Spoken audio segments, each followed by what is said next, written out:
Hello everyone, I hope your morning is going well. So this past week, I've gotten the opportunity to see the new Fantastic Four movie. And so I decided to review it. I also did get this comment earlier on my first video, or short I should say.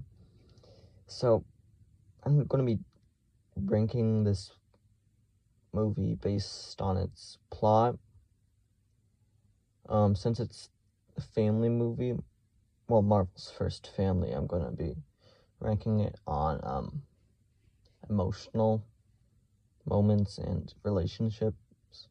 You know, like Pedro, or not Pedro, that's the actor, but Mr. Fantastic to Invisible Woman, and so on, since they're all a family and their relationships affect the movie. And then finally, the ending, which will have spoilers, but I'll keep the rest spoiler free, so let's get started.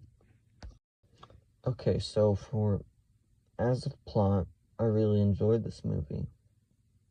The plot was really well thought out.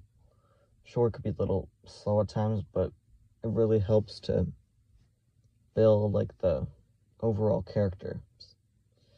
And, the beginning scene might take a little long, but I watched it 2 times, and the second time I realized, it wasn't as long as I thought the first time, and I quite enjoyed it more, because it really helps you introduce the characters, and then the plot with, Galactus coming to take the Earth, and then the stuff that happens in between is great. I haven't seen any other projects with Galactus besides Lego Marvel Superheroes, which isn't really a movie, but it's a game. He was the final boss fight, which was pretty fun.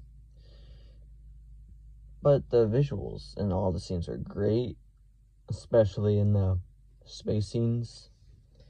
The contrast of red and orange really helped when you see it on the big screen, and how it was visually stunning.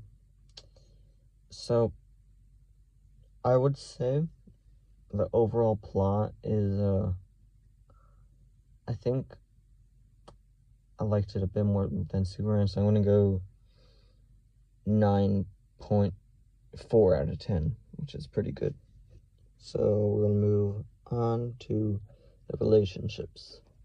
So we're moving on to relationships, which is a category I haven't done. And I'm going to be talking about how the characters play off each other, either whether it's humor-wise or emotional-wise. So obviously you have Mr. Fantastic, who's played by Pedro Pascal, and Invisible Woman Sue Storm, who's played by Vanessa Kirby. And you can tell Reed Richards is very smart. Pedro's performance is really good. And Vanessa Kirby as Sue Storm, or Invisible Woman, she did a great job. I've seen her in the Mission Impossible Dead Reckoning Part 1, and I feel she did a great job playing the mother in this movie. And her and Pedro's chemistry was really good, which I liked. And then you have Johnny Storm, Human Torch, played by Joseph Quinn, and then Sue Storm. They're siblings, and I feel they have that sibling energy where they're supportive of each other, but they also bring in the humor at points where, you know, sometimes siblings fight, but it doesn't always mean everything. It's just kind of a funny moment. And then there's Mr. Fantastic and the Thing. They were best friends, and you didn't really see much, but you can tell they supported each other, and they made jokes occasionally. And then, of course, you have them all together as a family, which was good. Their family dynamic was really good. And so the overall ranking for this category, I would give it a 9.5 out of 10. I feel the dynamics and relationships between every character is really good. Okay, for the final category, I'm going to be ranking the ending. So this is your chance to click off for spoiler warnings. Of course, stay if you can. So I'll give you a second. Okay, so we're going to be talking about the ending, which I really liked it because the space scenes prior with Silver Surfer, I honestly did not suspect Galactus to make Invisible Woman pregnant like that with his powers. So basically, the ending, they tried to build teleportation bridges across the globe in order to teleport Earth to a different position so Galactus couldn't get it. Because Galactus feeds off planets to live, and so basically they did that, but when they started to activate it, Silver Surfer just came through and bam, bam, boom, boom, exploded all of them, except one. There was one left. So in order to save their planet and get Galactus away, they decided to